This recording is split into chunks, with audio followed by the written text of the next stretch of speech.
Pak Hasyim Muzadi tahu ketua NU, ora iso wong kondang. Iya tahu takok wong Arab merah iso.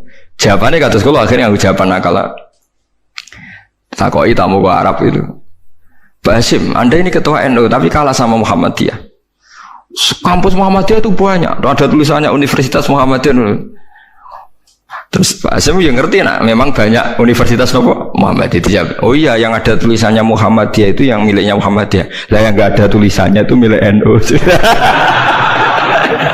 Padahal yang nggak ada tulisannya lebih banyak. Padahal Pak Hasyim ya tahu yang nggak ada tulisannya tidak mesti milik NU. Tapi dia ini nggak nyongkon, nak ditakoki ngono kan.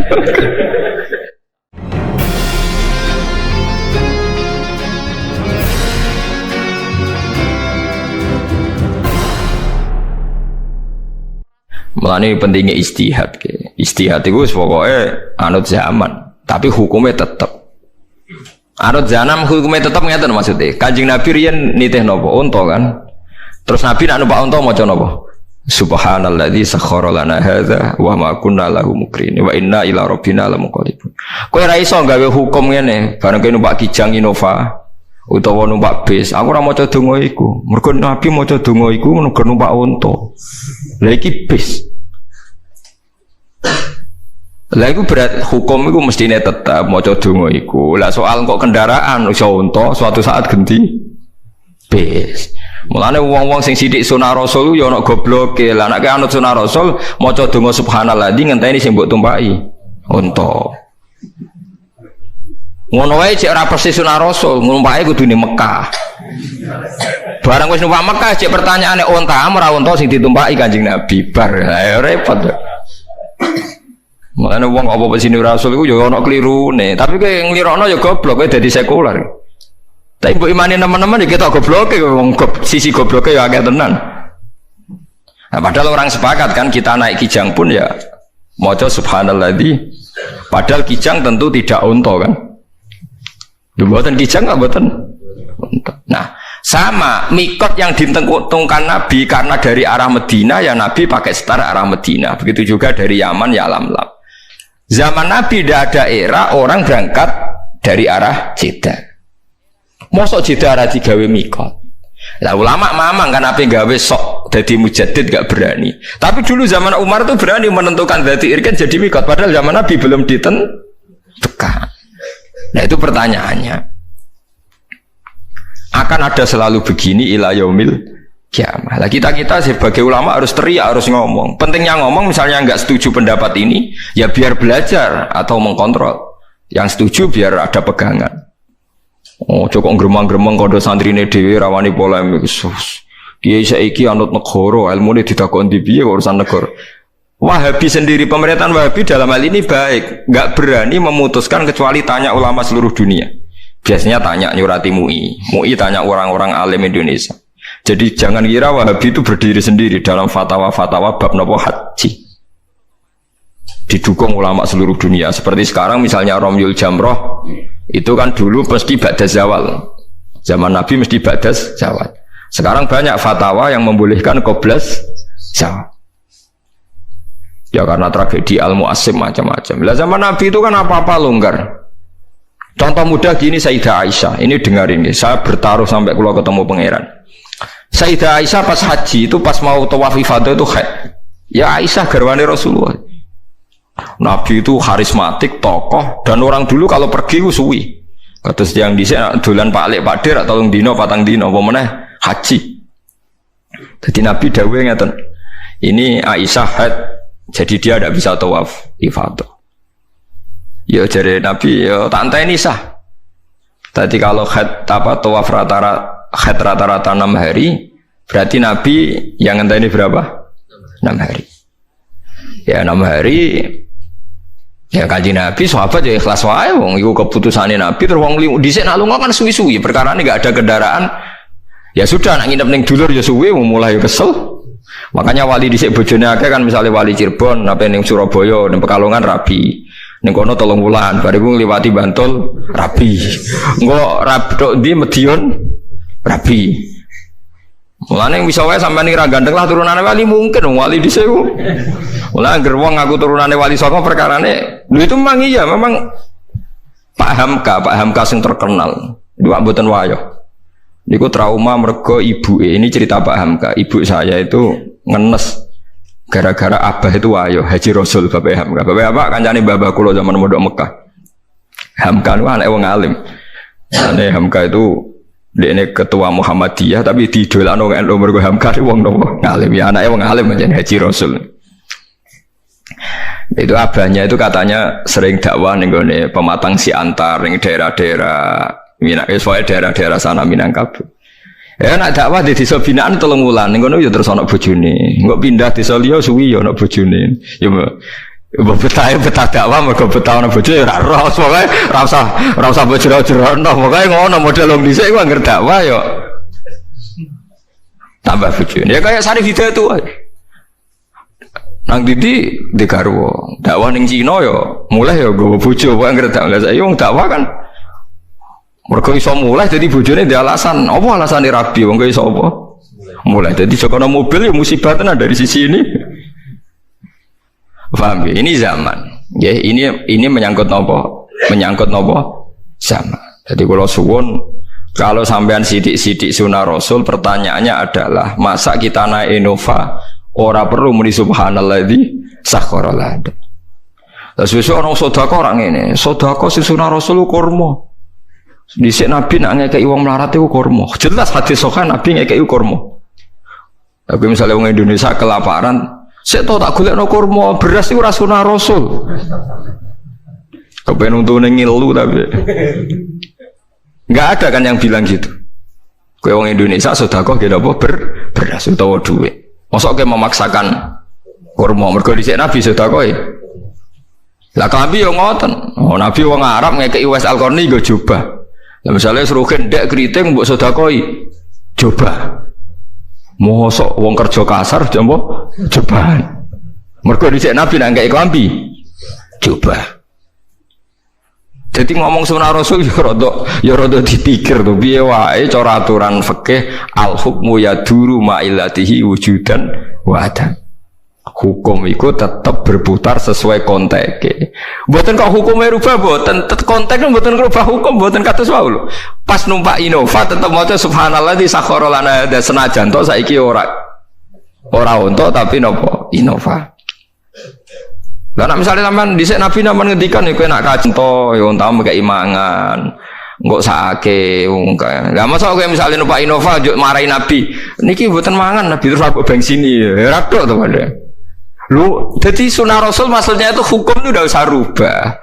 Tapi hal-hal sing gawan zaman, gawan tempat itu ora usah mbok jero-jerono. Paham ya mboten usah napa dijero-jerono. Jadi nah, engko nek serono ulama nggih kula baleni balik. Engko nek serono ulama iku donya malah salah kaprah. Gini iku Ka'bah sing nggon suci, digo kebanggaane penduduk haram. Nentang Muhammad mergo ora pengurus napa Ka'bah. Dan iki innalillahi wa inna ilaihi rajiun. Sakniki nggih ngoten niku.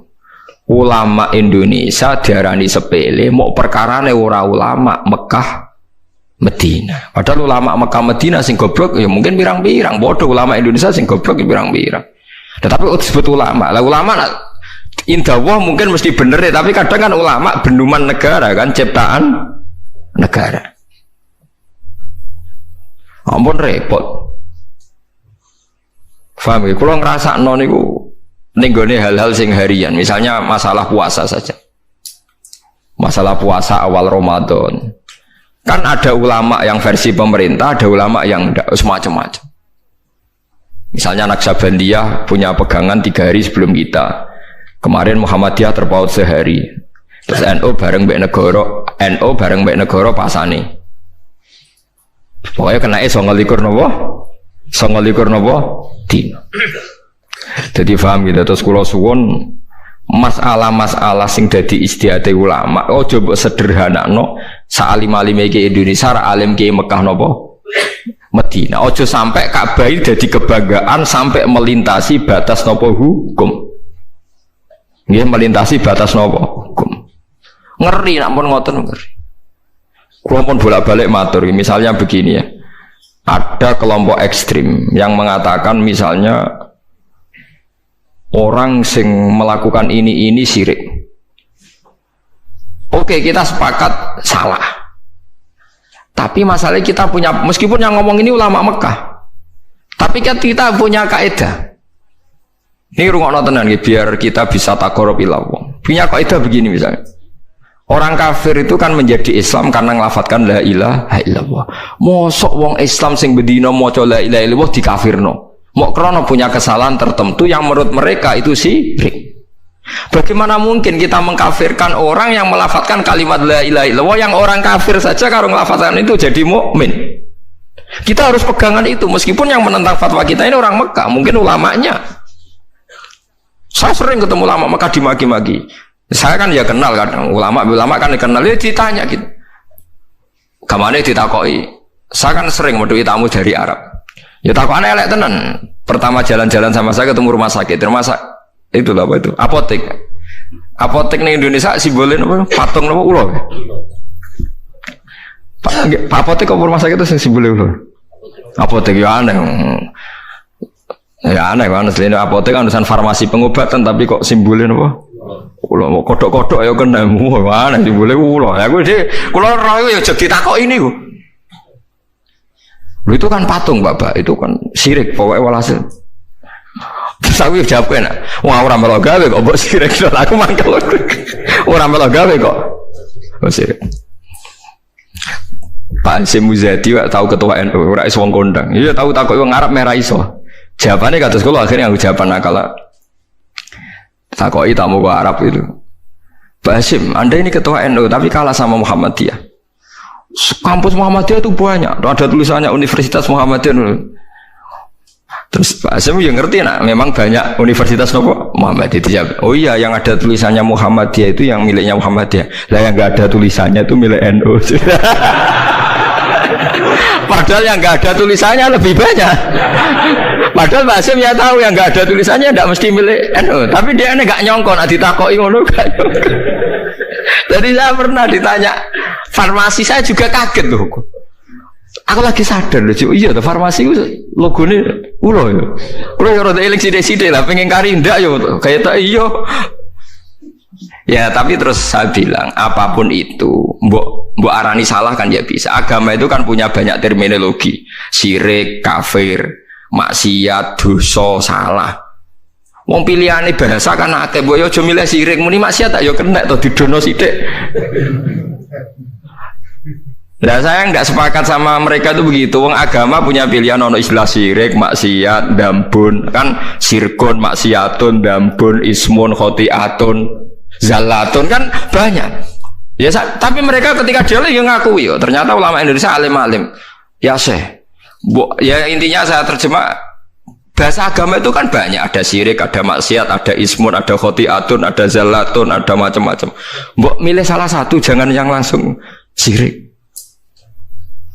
Ya nyatanya kalau kita zina misalnya atau maling atau koruptor kita bilang dzambun kan, nggak langsung bilang sirkun kan. Tidak bodoni ning pasar sidik-sidik kan khotiatun yang meleset sidik. Tapi misalnya rugen kiai kok delok wong wedok jalatun kepleset, engko nak kesuwen ya ora kepleset kena kesuwen delok iku. Kan kenapa misalnya setiap misalnya kita salah kok langsung apa? Sirkun gitu. Kan ada bahasa selain apa? Sirkun. Ya, zaman Nabi itu begitu. Seringnya Nabi malah bilang itu hanya dosa atau maksiat. Di Quran juga banyak. Misalnya wa may yaksib khotiatan au itsman. Berarti tidak semua kesalahan itu pasti kafir, ada yang khotiatan au itsman. Paham ya? Terus misalnya ada istilah di Quran walladzina yastanibuna kabairal ismi wal fawahish. Kan tidak mesti langsung semua istilah kesalahan itu apa? Syirik. Nah, seperti ini Anda jangan langsung bilang pokoknya ulama Arab luwih alim timbang ulama Indonesia. Mergo Arab itu turunannya Nabi, kene turunannya Tunggul Ametum. Wah, yo repot nak ukurane ngono. Wong Arab turunannya Abu Jahal Abu Lahab yo pirang-pirang. Kene malah gak mungkin turunannya Abu Jahal. Piye wae kita punya sejarah lebih baik. Ya kalau nak sering gojokan bahasa Arab. Ya apapun itu kita punya sejarah apa? Mbah-mbahku ora tau ngusir Nabi. Ya kan mbah-mbahku ora tau ngusir apa Nabi, tapi mbah-mbah tau ngusir Nabi. Wong Mekah. Saya itu cerita ini itu bukan mengkritik atau menyindir kelompok tertentu, dan kita trauma dengan peringatan Quran ini. Dulu Ka'bah digawe kebanggaan, angger seputar Ka'bah dianggap luwih bener sing jauh dari Ka'bah. Lha iku dhisik Abu Jahal ngrasa luwih bener mergo ngrumat Ka'bah, Kanjeng Nabi Muhammad orang ngrumat Ka'bah. Mergo Kanjeng Nabi ketika terasing niku urip teng Mina. Lane kula suwun sing taun niki haji nak teng Mina ndonga tenanan. Zaman Nabi diusir saking Mekah manggon teng Aqobatu Mina, teng pundi Aqobatu Mina. Sebab niku beat sing paling masyhur Kanjeng Nabi ketemu tiyang Yasrib sing akhirnya dadi Madinah disebut Beatul Aqobah. Kok Nabi mlebu Masjid Haram niku mboten angsal. Apa meneh nyekel Ka'bah. Bahkan eleke kelompok Quraisy ngumumno embargo Rasulullah niku ditulis ning Ka'bah. Nanti pireng to cerita iki. Prasasti anti Muhammad itu ditempel teng pundi? Ka'bah. Akhirnya Nabi rawani Masjid Haram, uripe teng Aqobah teng Mina. Mulane kula wingi pas haji ndonga paling kathah nu teng Mina. Saiki wong-wong Indonesia iku akeh sing goblok, kaji ku nek ambek Ka'bah berlebihan. Ambek Mina ra tau ndonga, mergo Mina iku ora-ora. Perkarane seru Ka'bah. Ya seru-serunan iki wong kok seru-serunan. Mulane sampeyan nak ngaji tak warai carane dadi wong alim. Mulane teng dibak niku ora ana bakas Ka'bah nemen-nemen sing ana walanal ma'lah wa khaifu mina. Dadi walana lan iku tetep kedhe kita al ma'la utawa ma'la wa khaifu mina lan khaifu mina. Mergo Mina niku gadah sejarah besar. Selain tinggu sebagian ibadah haji, Mina niku nate ditempati Nabi lama ketika diembargo gak boleh di Ka'bah. Ka'bah digua-gulagulan wong kafir. Mulane Allah dawuh mustakbiri nabi. Justru dengan adanya Ka'bah mereka napa sombong. Paham ini kan jelas ya, mustakbiri nabi bil baitil haram. Lawa ngeten iki selongko. Ulama nerangno ngeten iki selongko. Kula lagi ngerasa minoritas. Saya yakin yang ngaji di sini pun tidak siap dengar ini. Tapi kok berarti rahasia murung ana artine Quran. Malah iku sekali dosa ora gampun niku. Sak dhuwure no. Lah rahasia ngrungokno penjelasane napa? Quran. Tapi ora tak basakno sak dhuwure gampun ya jahlun kan renteng to Mas. Jahlun kan bodoh. Paham ya? Ini penting kula aturaken. Dados Mina niku bersejarah sekali karena zaman Nabi diusir niku uripe teng Mina. Sampai nyuwun sewu dahar godhong-godhongan. Akhirnya Nabi donga supados prasasti niku ilang, iklan pengumuman niku ilang. Setelah 4 tahun, nopo 3 tahun ngoten delalah dipangan rayap. Lah wong Arab iku riyen ora di dokumen, ora di file, pokoke angger iku pengumuman ilang ya hukume ilang. Lucu to bareng dipangan rayap ya ilang. Ya wis aturan iki saiki ora ana pengumuman kok ngenteni ilang. Riyen ngoten niku. Tapi apapun itu sampean kudu ngerti, nak kowe ngukur kebenaran iki ulama Mekah mbek ra Mekah iku keliru, padha karo zaman Nabi angger sing pareng Ka'bah bener, sing ado Ka'bah. Nah, lha ora iso ngono. Wong ulama Arab sing ngakoni alime tiyang Indonesia wis kuat.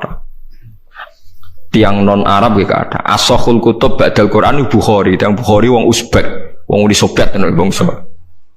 Jute kitab sahih terbesar di dunia kok ora karangane wong Mekah wong Madinah, tapi karangan wong Uzbekistan. Imam Bukhari ini wak teng Uzbek, teng putih Uzbek, teng Bukhara. Ku nunjukno anak ora iso ge ukuran bener kok. Lalu kalau alhamdulillah saat ini pun satu-satu. Jute wong Mekah ora kunut, berarti kunut itu salah. Aku berkaji ra ono wong kunut. Tapi Mekah nak traweh 20. Berarti kan pun satu-satu. Tetapi terus ngene wae takok, tapi wong kang alim-alim iki anggeron coba diundang saya jebule tukang satpam ku apa. Mulane ana cerita wong Madura kaji mbek ulama. Wong Madura nambah kiai gak hormat. Wah anggeron coba dicucuk. Wong satpam dicucuk, wong tukang ngeteroli dicucuk, kuwabe dinyek mbek kiai. Nek mbok cucupi ya kesel. Jobane ora ulama, iku pakaian Arab blok goblok. Pertama medun ke pesawat angger wong napa? Dicucuk. Bareng nyucup terus kok kesel ya. Syekh, Pak Yai, kok banyak yang ulama di sini cucupan kabeh. Coba supir taksi enggak coba. Paham gitu. Terus niku masalah-masalah sing dadi niki jelas gitu. Sampean waca malih nak pas teng dalem kangen-angen barang suci kadang dadi kesombongan. Mustakbiri nabi bil baitil haram. Dadi wong bangga mbek Ka'bah justru dadekno napa sombong. Nah ini mboten angsal. Mulane teng tiba sing dikenang Mina walanal ma'la wa khaifu Mina. Mergo Aqobah sing ning Baiatul Aqobah maknane Aqobah itu napa Mina. Mulane Mina itu bersejarah sekali. Mulane nek kanca-kanca nak sing haji nak teng Mina 3 dina 4 dina ndonga sing tenanan. Mergi sejarah Nabi niku kathah sanget teng pundi Mina. Anane Ka'bah ya tenanan. Sampai saiki dikuasai wong Islam mboten dikuasai sinten Abu Jahal. Tapi aja ndadekno sombong, aja kok ben mulai. Kula sering ketemu kaji mbek kaji. Ku cuma ngabung Hajar Aswad ora. Wah, berarti kira top-top aku. Ya berarti ya sombong mbek napa? Ka'bah.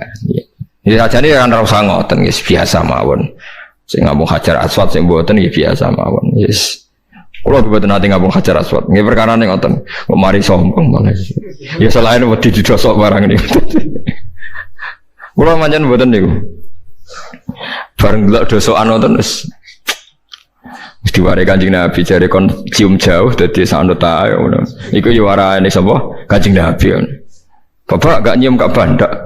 Aku diware Nabi cium jauh, sanut sing gampang-gampang wae. Nah daripada kayak maksa nyium, nyium Ka'bah maksa mergo gak marem, berarti kak mungkiri ajarannya Nabi cium jauh. Paham ya? Ya itu repote ngadepi wong awam tenan, dalile marem. Wah, agak ngambung orang marem, hukum kok marem-mareman. Marem coplon go mulai. Angger marem-marem coplon go mulai keloni. Bar hukum ana apa? Marem-mareman. Repot tenan. Jadi eling-eling terus kue misalnya sholat khusyuk terus jadi bangga ya ujub. Mulane ngaji tasawuf penting. Kue sedekah bangga jadi ujub. Kue hafal Quran bangga jadi ujub.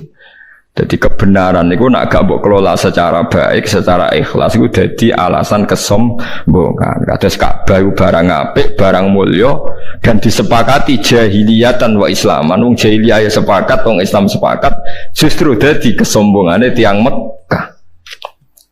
Nggih, enggak jadi kesombongane tiang napa Mekah. Niku ampun nganti terjadi.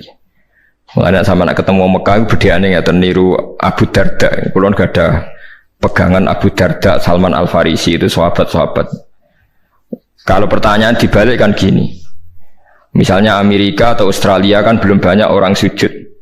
Sujud ning Mekah mbek ning Amerika ning Australia apik ndi apik ning Ka'bah. Mergo untuk 1000 salat. Tapi pertanyaannya, kowe seneng di bumine pangeran kosong sangka sujud ambek ora kosong sangka sujud? Seneng ra kosong sangka sujud ya nang ngono ning Australia kono utawa ning Papua kono sing kurang akeh wong napa sujud. Jadi logika itu bisa dibalik. Tahsilul hasil itu kadang kelihatan tidak baiknya. Abu Darda dan Salman Al Farisi itu pernah hidup di Syam, jauh dari Ka'bah.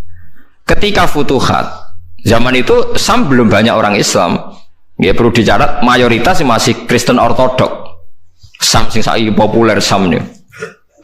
Itu Sayyidina Umar pernah nyurati sama teman-temannya, sekarang Mekah dalam kekuasaan kita. Mbok kamu hidup di Mekah. Di sana Anda bisa tawaf, bisa sholat, dan sholat di Masjid Haram itu ka'alfi sholatin dapat pahala 1000 napa sholat.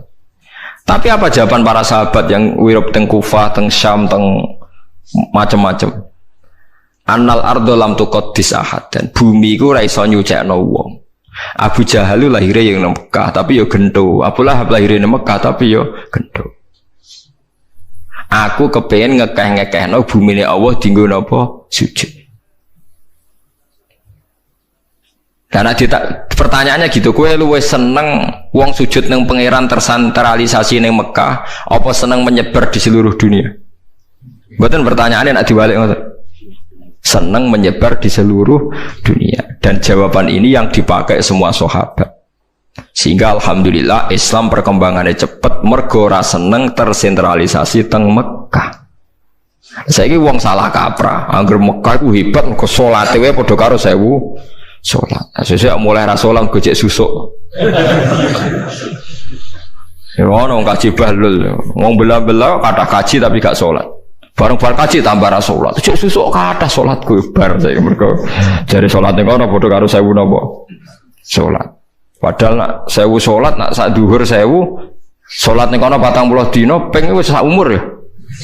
Lah nek kajine umur 70 tahun sholat 40 dina berarti padha karo piro? 40.000. 40.000 sholat itu pirang dina nih. Gue mun tahunan nggih. Gue ora salat nganti mati wis. Wah, anak jantung edan kabeh. Paham ya, jadi kalau suwon ulama kita ya bisa salah, kiai Indonesia bisa salah, siapa saja bisa salah, tapi jangan pernah pakai ukuran kesalahan mergo wong ulama Mekah itu para Ka'bah mesti bener gitu. Ya kalau salah salah saja, tidak usah pakai ukuran kedekatan Ka'bah dan jauh dari nopo Ka'bah. Nanti nak ngono kita masuk nopo mustakbirin nopo bi. Jadi eling-eling ini ayat cara kula spektakuler tenan nggih peringatan mbek kita lah. Ojo sampai kebenaran itu diukur kedekatan-kedekatan sing ngoten nggih bener nggih salah nggih napa? Salah. Terus niki kula terangaken walawit tabal haqqu ahwa'ahum la fasadatis samawati wal ardu wa man fihi. Umpama kebenaran tuh anut selera mereka, nafsu mereka, mesti dunia iku rusak. Dieling-eling ya niki pegangane kiai-kiai tasawuf sing ikhlas kiai-kiai alim iki. Ojo geman ke dadi ulama iku anut selerane wong awam. Mergo nek anut selerane wong akeh iku kebenaran menjadi hancur. Ini ku masyhur nggih kula bolak-balik mboten bosen cerita. Zaman Luqman Al-Hakim itu pertama didik anake Murahek. Murahek ku pertama rondo iso mikir. Kira-kira umur 8 tahun, 7 tahun. Pertama didikane Luqman Hakim namung setunggal. Cung, kowe nak yakin kebenaran lakukan saja. Dan jangan peduli ambek omongane wong. Nah omongane wong sebuti no bah. Jare Luqman Hakim, ayo melak aku ngene kuwi masyhur ceritanya. Luqman Hakim numpak khimar, khimar samane semacam keledai napa-napa ditumpaki mbek anake. Jaran lah cara. Tumpaki wong loro, jare wong ning pasar karepe ku piye. Luqman Hakim terkenal bijak, wong jaran sitok ditumpaki wong loro. Akhire terus wis jong kowe medun tuntun. Karepe piye sing bapake enak-enak numpak jaran anake kon nuntun. Akhire diwali anake kon numpak bapake sing nuntun. Lha iku piye karepe bocah cilik dididik ra sopan, bapake nuntun kok anake numpak. Terakhir jaran sitok dituntun wong loro. Lha iku piye jaran sitok dituntun. Terus anake lagi paham. Oh, manusa kabeh kok apa? Salah. Dan sekarang apa golek sing bener sing piye? Nganggo cara piye wae? Salah. Lha kula nu dadi kiai ya bingung tenan. Misale ki dadi kiai melarat nunjukno zuhud. Iku kok ya sing dadi trauma dadi wong apik ya akeh. Kapok dadi kiai ngono nasibe ngono. Jogeman ki kiai kok nak kirene koyo ngono iku. Ya resiko tenan. Tapi kowe dadi kiai sugih blegedhu ya resiko. Perkarane ketika kowe salat anteng wiridan anteng jare tangem iku anteng dhuwit wis akeh. Mulane salate tenang ae. Lah kene ra dhuwit kon tenang kaya Pak Kiai. Pak Kiai ngono dhuwit akeh salate repot. Milih gaya sugih ya ono masalah. Milih gaya melarat. Masalah. Ya gas sedengan ya angel ukuran sedengan piye kan kowe cara kowe sedengan lah cara melarat ya sugih nggih mboten. Mboten lho cara kowe sedengan lah cara melarat kan yo. Ya wis ora usah ngono, agar kowe yakin bener ya. Selakoni ya yakin bener misalnya kayak di mobil kok sawangane ora korupsi ora tangkep KPK sangkepe bener yes. Paham ya kowe melarat sawangane turunan terlatih bener nah artinya terlatih kan wis ora ngeluh ora sambat kan berarti melarat yang bener tapi nak melarat terlatih jek sambat atau ora usah karena wis melarat keliru paham ya sambat itu kan mari napa